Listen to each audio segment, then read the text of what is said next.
नमस्कार। देवरिया की आवाज रेडियो केसरी से प्रस्तुत है स्थानीय हालचाल। पहले मुख्य हालचाल। भटनी के थानाध्यक्ष को किया गया निलंबित। सड़क हादसे में एक व्यक्ति की मौत, 2 लोग गंभीर रूप से घायल। अधिवक्ताओं ने एसडीएम सदर के कोर्ट का किया बहिष्कार। 1,33,000 मतदाताओं को भेजी जाएगी नोटिस। और अब तक 300 से अधिक बच्चों के टेढ़े मेढ़े पैरों का हुआ सफल इलाज। स्थानीय हालचाल के इस अंक के साथ मैं अनिकेत मिश्र। अब हालचाल विस्तार से।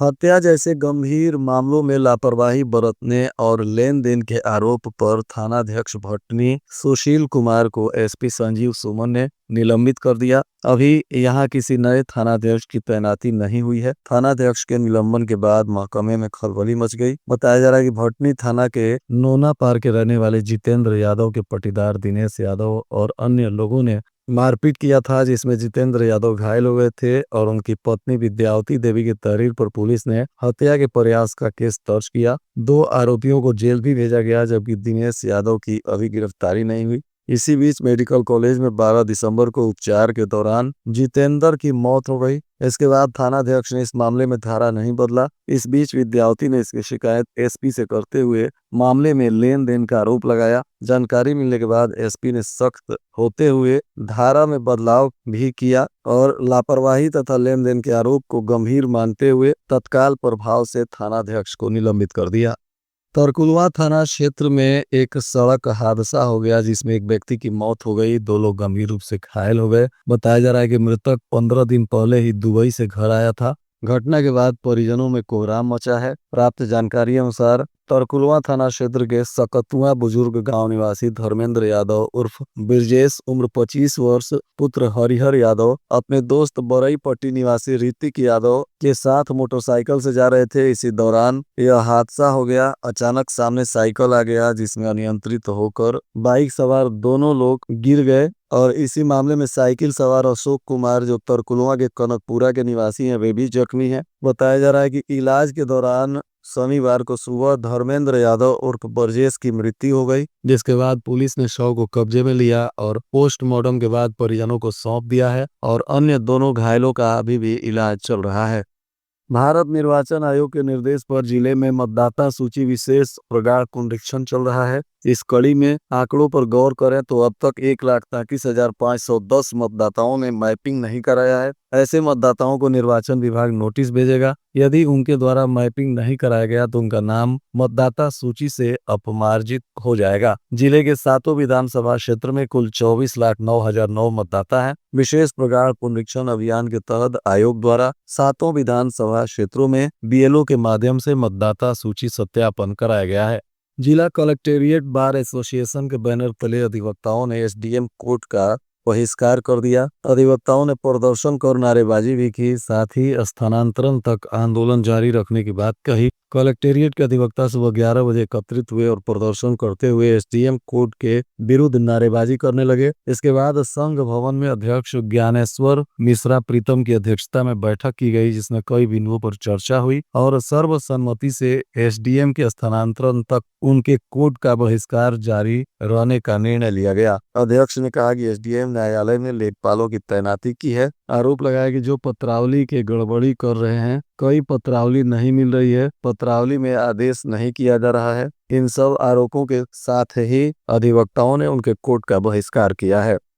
महर्षि देवराहा बाबा मेडिकल कॉलेज के ऑर्थो विभाग के क्लब फुट क्लिनिक में नौनिहालों के जन्मजात टेढ़े मेढ़े पैरों का इलाज किया जा रहा है। बताया जा रहा है कि यहाँ अब तक 308 बच्चों के पैरों का उपचार किया गया है। शुक्रवार को भी 3 बच्चों के पैरों में छोटी सर्जरी और 3 बच्चों के पैरों का प्लास्टर ऑर्थोपेडिक सर्जनों की टीम ने किया। जन्मजात बच्चों के टेढ़े मेढ़े पैर के इलाज के लिए परिजनों को परेशानी होती थी। उन्हें इलाज के लिए गोरखपुर लेकर जाना पड़ता था। प्राचार्य डॉक्टर रजनी पटेल और सीएमएस डॉक्टर एसके मिश्रा के मार्गदर्शन में बच्चों के पैर के जटिल मामलों में भी ऑपरेशन कर सफलतापूर्वक इलाज किया जा रहा है। पुलिस अधीक्षक संजीव सुमन के निर्देश पर यातायात प्रभारी ने मय पुलिस टीम के साथ अलग अलग क्षेत्रों में वाहनों की जांच पड़ताल करते हुए कुल 126 वाहनों का ई चालान किया और 4 वाहनों को सीज किया गया। ऐसे में जो लोग यातायात नियमों का पालन नहीं कर रहे हैं उन पर कार्रवाई की जा रही है। दुर्घटनाओं की रोकथाम के लिए पुलिस लगातार इस तरीके का अभियान चला रही है और वाहन चालकों को यह संदेश दे दिया जा रहा है कि सभी लोग यातायात के नियमों का पालन करें, उल्लंघन करने पर सख्त कार्रवाई की जाएगी।